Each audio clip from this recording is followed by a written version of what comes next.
Morning again, gentlemen. Jim Bounds and Mark Creel with Room Rehab Ranch. And, well, I found out that I've been in Alabama too long. And Mark took me to the hair cutter, and I got a proper Alabama haircut. What do you think? Not bad for a white boy. All right, well, look, we're going to hit episode 2 here. We're going to get through the minutia of what parts you're going to need. We got through oil filter. You're going to change the filter. You're going to change the oil. You're going to pour some oil through it. Fan belts, we talked about that. I don't care if they're really new or something. You're already down there. They're cheap. You're going to put new fan belts on. Timing chain. Now, here's a big one. Cloy's is the chain we've been using forever. 9-3113. Write that down. They stopped producing that timing chain. Yeah.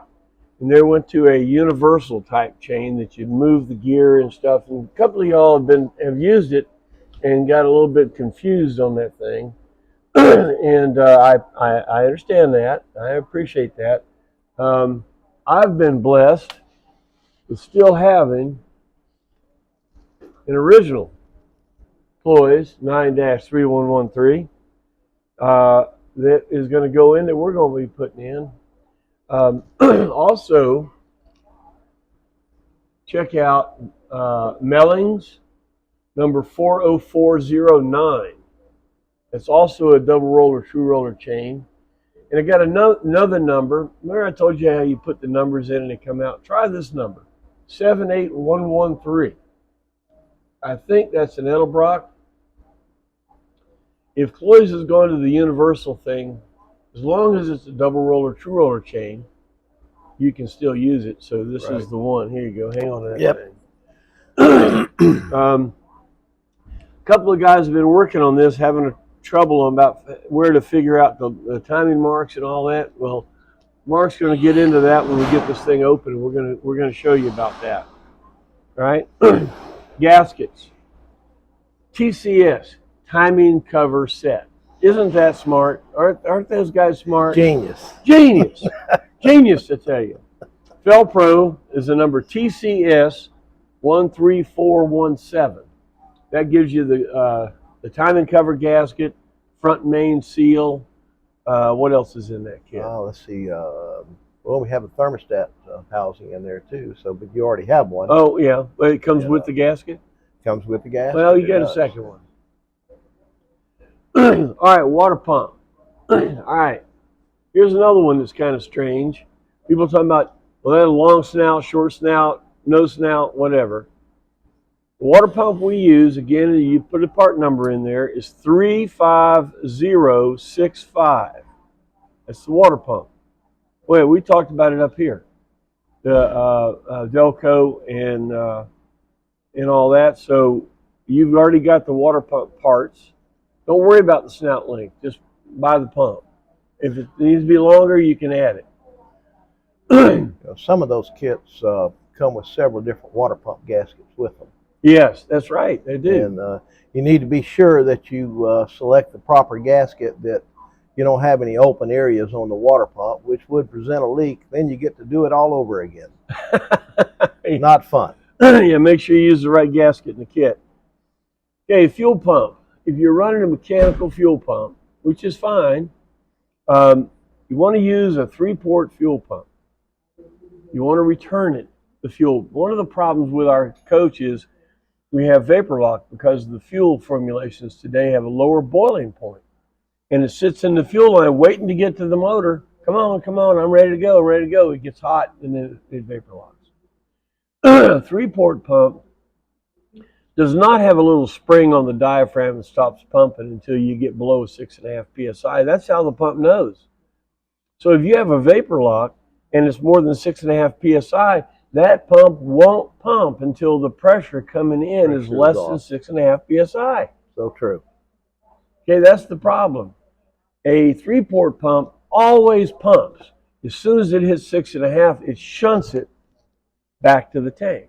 But the pump's always pumping. So if you've got a vapor lock, a 3-port mechanical pump will keep pumping even the air, and it'll shoot it back to the tank. It'll eliminate the. That's right. Yep. So a 3-port mechanical pump is what you should get, and there'll be a third 1/4-inch barb type fitting on the pump, and it's a 1/4-inch line. Run that over to the 1/2-inch line going up to the fuel neck. Put a T in there and run it. The return goes right back into both tanks. Recirculate the fuel constantly. Recirculate the fuel. 3-port mechanical pump. The number is an M6109. Another number is an SP, Sally Paul, 1014MP. All right. Those are 3-port mechanical pumps. And personally, I don't know why you would replace it with another 2-port. You should put in a 3-port. Why? Because it's 2023 and the motorhome had no idea that we'd be pumping that they would never see alcohol. Yeah, it just wasn't made to see that. And a 3-port pump is to fix that. All right. Radiator hose. Now, over the years, the radiator hoses have gone out of production. So what do? Well, what we did is we went over to the parts store and started looking at all the radiator hoses and found 2 hoses that have the same shape or pretty close to it. Now these 2 hose numbers I'm going to give you, you hold it next to the old one, you'll see one spot you cut off. Okay? Okay, your lower hose is a 22125. Again, a Gates number. They can cross it. The upper is a 20991. Okay? On a 403 upper is a 20687. It's a little different. That's for a 403. So get those hoses. You know, I didn't get hoses. I just thought about it. I didn't order hoses. I'm going to have to do that. But radiator hoses. All right. Well, those are the parts that you're going to need to put this together. Last night, while we were waiting to do this, I went ahead and broke down the fan shroud, took the fan shroud out, took the fan out. Say, how do you do that? Well, what I do is I put a towel on the back of the fan. And then there's 4 1/2-inch nuts. Take the nuts off. The fan now sets in the fan shroud next to the radiator. The towel is on there to keep the fan from nicking that radiator. Good thing that Mark... Did you show up? Yeah, it's right here. Yeah, grab that thing. Yeah. Here we go. Yeah. So you put the towel on there. Here's the 3 bolts. Yeah, normally there's 4 bolts that hold the fan shroud. This fan shroud is one of Frank Jenkins' fiberglass shrouds. Pretty nice fan shroud. But the fan goes on here. You got the towel on there to keep the fan from hitting the radiator. And then you take the bolts out of the radiator the housing, and you take the fan and the radiator housing down in one piece. Get it all out of the way. Right. All right. Now, and then the 4 bolts are loose.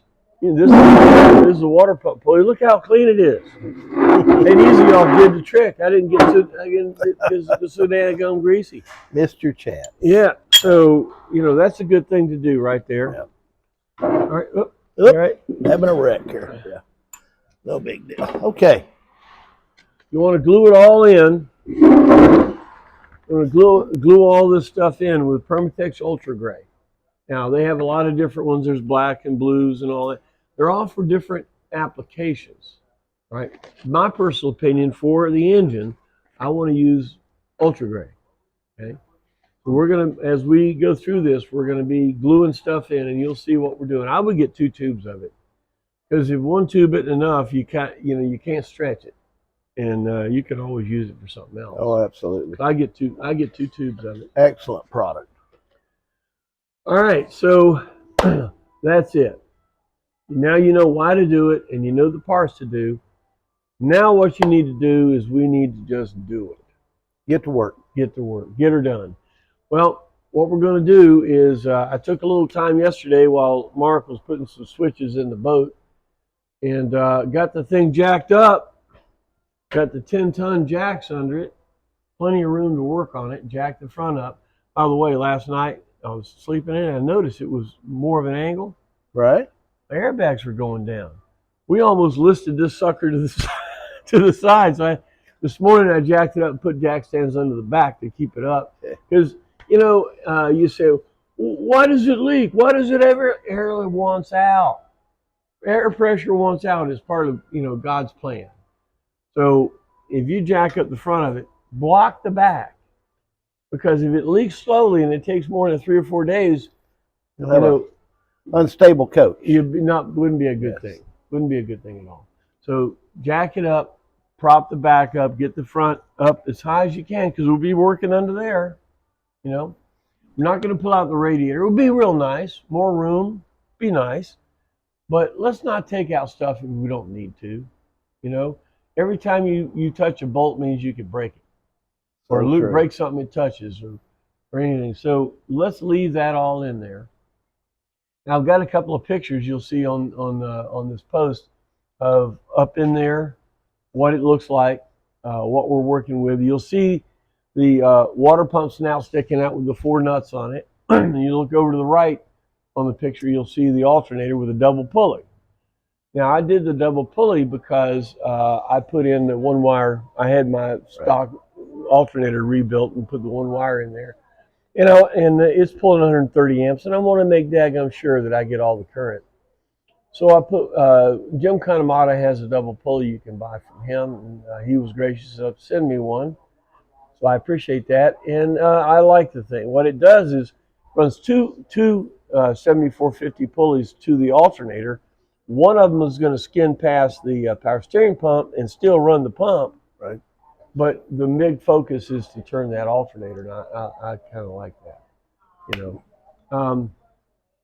So we're going to be going racing here tomorrow morning. In the morning, yes. So this project is going to be on hold until we get back. But when we get back, now you got to understand, I got to get this thing together so I can get on home. So we have a vested interest to get this thing done. And we're going to take enough time to try to show you guys about it, try to video what we're doing. So, pay attention, stay tuned. And I think that's why you guys wanted us to do this, or why you're here in the first place.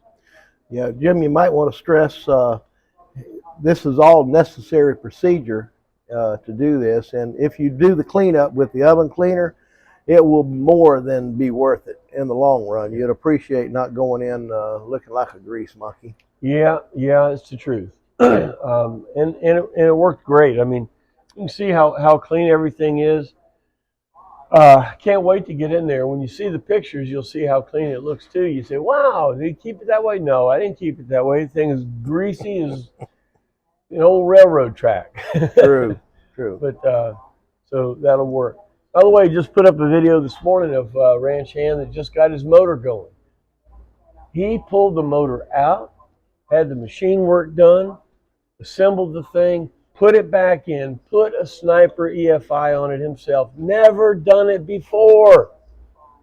Runs like a top. Runs like a top. Did a little video on that. He put out that little squeal. That's a yeehaw. That's right. That's a yeehaw. No, but really, all these things can be done at home. Just take your time and think about it. Kate never could do nothing. Don't be Kate. All right. Well, look. Thanks for watching. I hope this gives you a little bit more. Keep all your list of parts together, and if you are going to do this, heck, go ahead and order the parts.